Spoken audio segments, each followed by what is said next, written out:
Bo'lib to'lashga uy so'rardinglar. Zo'r mahallada joylashgan uylarimizni hozir sizlarga ko'rsatib bermoqchiman. Hozir sotuv ofisiga kelganmiz. Hampton Residence, Yunusobod tumani Tiklanish mahallasida joylashgan. Bu yerga shunaqa chiroyli maket qilib qo'yishdi, lekin qurilish jarayonlari ketyapti. Ikkita chetida 3 qavatli domimizni ko'rishingiz mumkin. O'rtada bo'lsa 3 qavatli town house'larimiz bo'lar ekan. Domlarimizni to'liq ta'mirlangan holatda qabul qilib olasizlar. Har bir qavatda bittadan xonadon bo'ladi.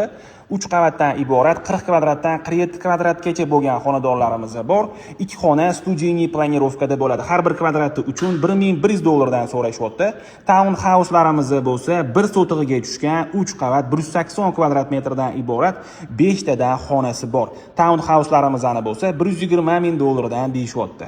O'zi bu mahallani ko'pchilik biladi. Elitning mahalla. Bu joyimizni o'zini yer osti avtoturargohlari va zeleniy zonalari ham bo'ladi. Uylarimizni 30% boshlang'ich to'lov bilan qolganini bo'lib to'lasanglar ham bo'lar ekan. Ofisligi ham shahar markazida Tashkent City'da joylashgan. Kelaverasizlar.